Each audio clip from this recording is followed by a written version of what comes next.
আজকের গল্প শ্মশানের সিকিউরিটি গার্ড।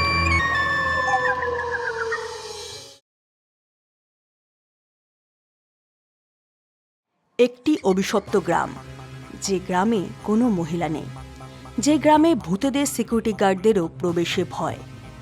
আগের পর্বে ব্রাহ্মণবাড়িয়া গ্রামের টান টান রহস্য আজ ভেদ হবে। পর্ব শেষে রইল একটি প্রশ্ন, তাই ভিডিওটি অবশ্যই শেষ পর্যন্ত দেখতে হবে। খুব ভালো অভিজ্ঞতার জন্য হেডফোন ব্যবহার করুন। অষ্টাদশ পর্ব।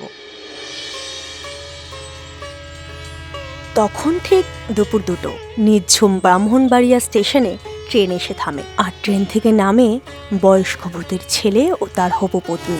ট্রেন থেকে নামার সাথে সাথেই পুকুরের জলোচ্ছ্বাস বেড়ে যায়, ঘড়ির কাঁটা উল্টো চলতে থাকে, আর বটগাছটার থেকে বাসা বাঁধা সব বাদুড় চামচিকেরা চিৎকার করতে করতে উড়ে যায়।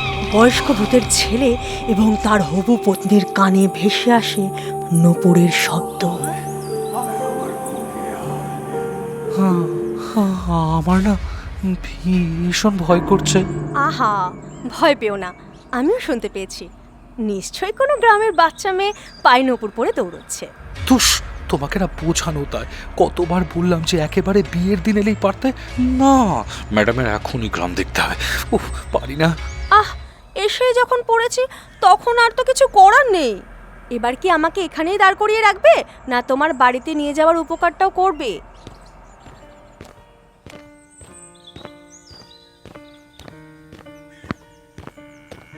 আচ্ছা, তোমাদের বাড়িটা তো পুড়েই গিয়েছিল, তাহলে আমরা কি এখন তোমার কাকুর বাড়িতে যাচ্ছি?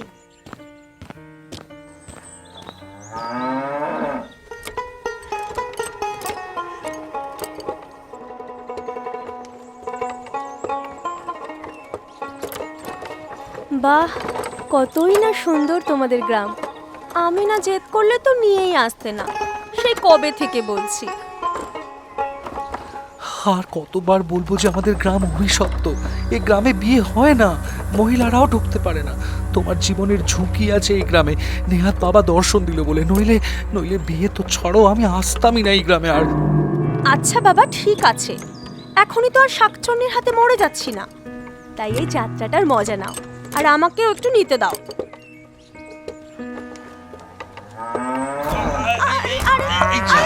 এ বাবু, চাকা ভেঙে গেছে রে, অনেক সময় লাগবে ঠিক হতে, আর সন্দেহ হতে চললো, আমি পালাই।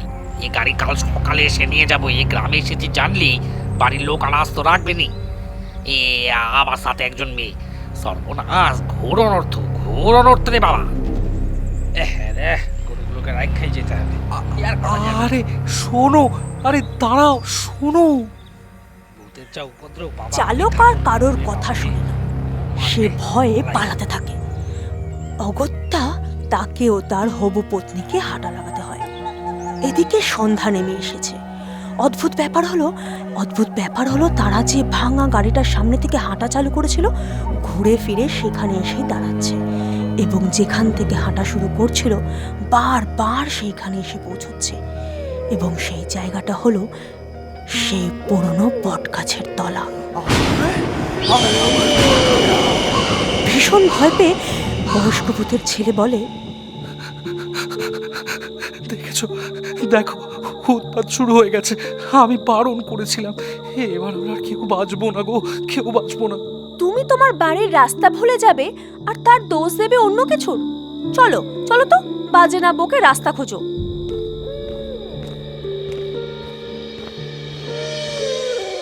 জয় মহারাজ খগেনের জয়। মহারাজ, আপনার কথা মতো ব্রাহ্মণের ছেলে তার হবু পত্নীকে ওই বট গাছের তলার সামনে দিয়েই তার নিজের বাড়িতে নিয়ে গিয়েছে, আর আগামী ভূত একাদশীতে তাদের বিয়ের লগ্ন। মহারাজ, ব্যাস, তোমরা এখন যাও, আমি দেখছি।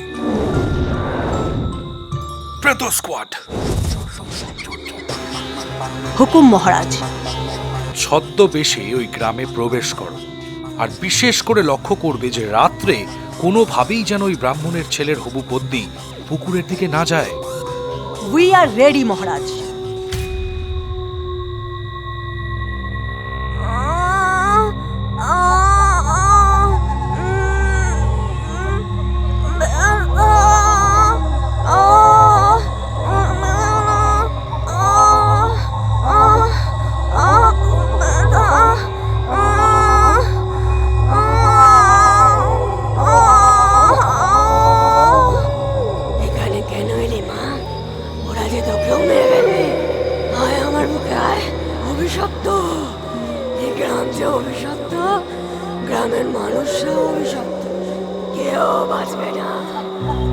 ওর জন্ম আমি হতে দেব না, কেউ না।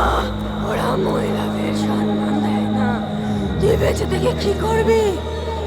আয় আয় আমার বুকে আয়, আয় আয় আয় আমার বুকে আয়, আয় আয় আয় আমার বুকে আয়, আয় আয় আমার বুকে আয়, আয়। এই, যেতে হবে। ইয়া, শিল মারা।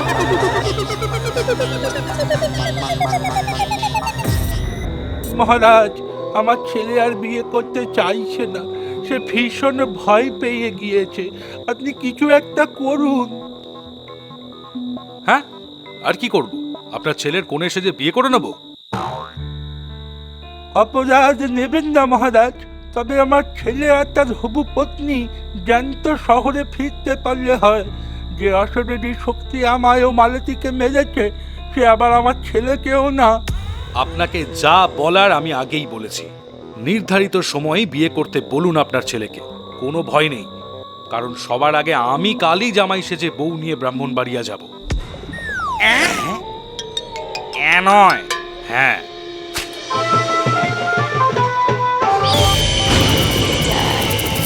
আমার এই গ্রামে গিয়ে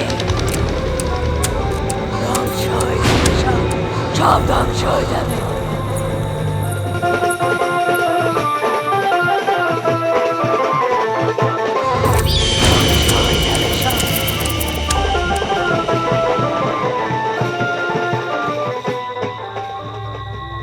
যেই না মহারাজ খগেনের টিম বটগাছের সামনে এসে দাঁড়ায়, আকাশ ফেটে পড়ে, বিদ্যুৎ চমকায় ও ধোঁয়ার মধ্যে খগেন ও তার টিমের সামনে এসে দাঁড়ায় এক মুখ ঢাকা ঘোমটা টানা পেতনি।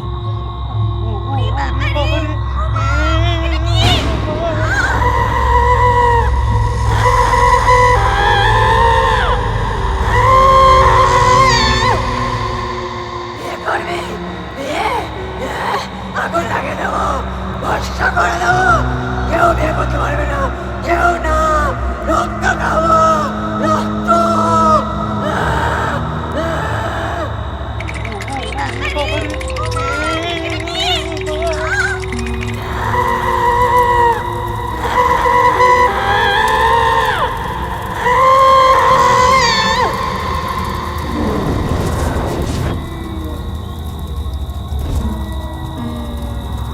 আমায় মারবি?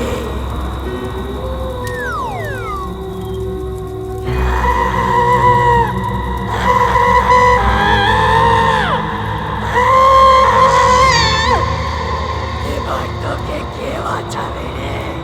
কে বাঁচাবে? হে পেতনি, ভুল সময়, ভুল লোককে, ভুল জায়গায় ভুল কথা বলছিস। শিবাস্ত্র।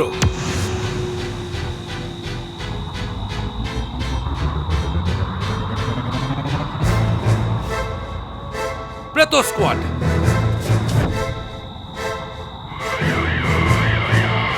প্রস্তুত হও বোতলবন্দি হওয়ার জন্য।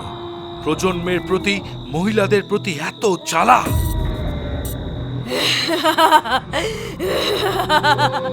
তুই তুই আমায় কি বন্দি করবি রে? আমি তো 200 বছর ধরে বন্দি। কেউ সাক্ষী নেই, কেউ না।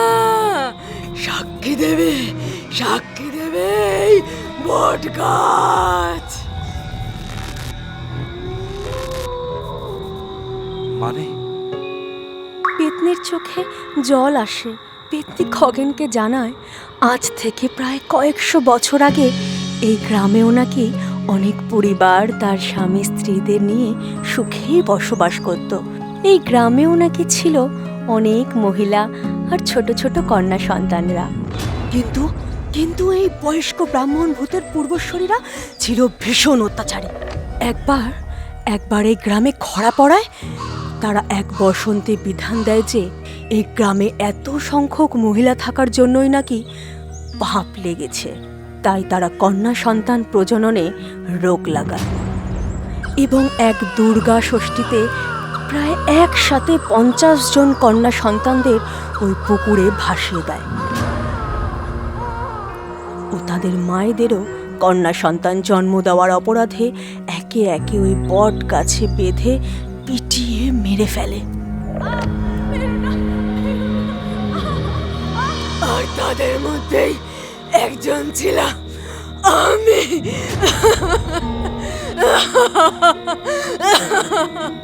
তোমার দুঃখ মোচনের ক্ষমতা আমার নেই এবং তোমার ব্যথা বোঝার ক্ষমতাও আমার নেই, কিন্তু এই নিষ্ঠুরদের সাথে তোমার আর পার্থক্য রইল কই? তুমিও তো প্রতিশোধের আগুনে কত নির্দোষকেও মৃত্যু দিয়েছ। এটা কি ঠিক? সময়ের সাথে সাথে সমাজের মনোভাব বদলায়, তোমাকেও তো বদলাতে হবে। মৃত্যুর বদলা সবসময় মৃত্যু নাও হতে পারে।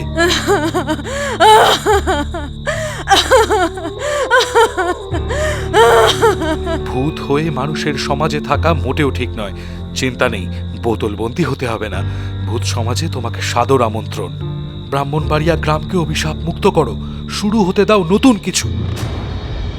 এখন ব্রাহ্মণবাড়িয়া গ্রাম অভিশাপ মুক্ত। আবার শস্য শ্যামল অবস্থায় ফিরে আসে সেই গ্রাম।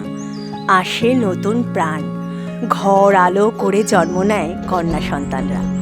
আর সেই পুরনো বটগাছকে গ্রামের লোকেরা সুন্দর করে বাঁধিয়ে দেয়, আর তারই চারিদিকে প্রচুর মেয়েরা খেলা করে।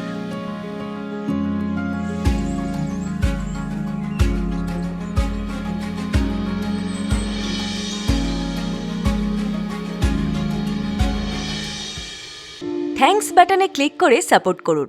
শ্মশানের সিকিউরিটি গার্ডের আজকের পর্বের প্রশ্ন: ব্রাহ্মণবাড়িয়া গ্রামের বট গাছটি কত বছরের পুরনো? ভিডিওটি প্রচুর শেয়ার চাই, আর অবশ্যই কমেন্ট করে জানান পর্বটি কেমন লাগলো।